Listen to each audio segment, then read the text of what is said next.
Well, hello, everybody. It's June 19th, Friday, and it's time for our DRC Daily devotional reading. We start off in Psalm 30, verse 7. David wrote, "Your favor, O Lord, made me secure as a mountain. Then you turned away from me, and I was shattered." God turned away. He hid his face, and David was dismayed.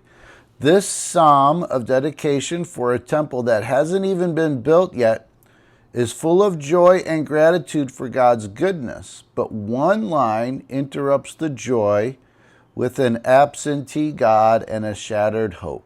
Why? It could be for one of the many moments when it could be for one of the many moments when David's life was in danger or when his family was in turmoil as a result of David's sin.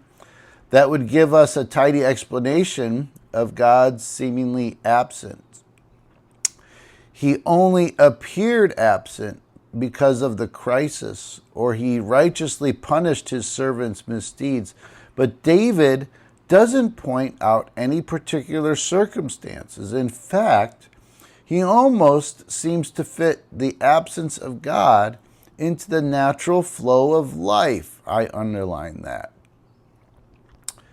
He almost seems to fit the absence of God into the natural flow of life. Sometimes God seems very present. Sometimes he doesn't. It just happens, and there's no explanation. We've all experienced that. We sometimes feel very close to God, and then, for no discernible reason, we don't. Sometimes he leads us through green pastures and other times through dry deserts. We don't understand why, and the Psalms do an honest job of mentioning life's disappointments. But God values our trust in those times more than our understanding. I underline that. Perhaps he allows our isolation to see how we respond in the absence of outward evidence of him. I like that too.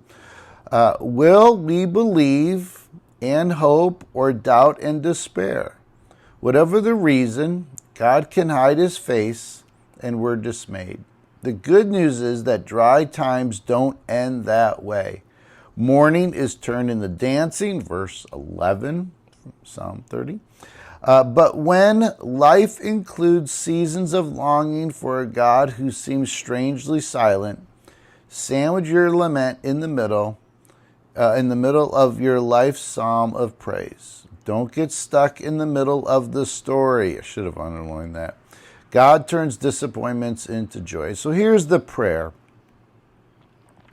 Lord, I don't understand my disappointments, but I know they aren't how my story ends. I know your face even when I don't see it. In the midst of dismay, I choose hope and faith. All right. Again, thanks so much for joining us. Take care. God bless. Bye.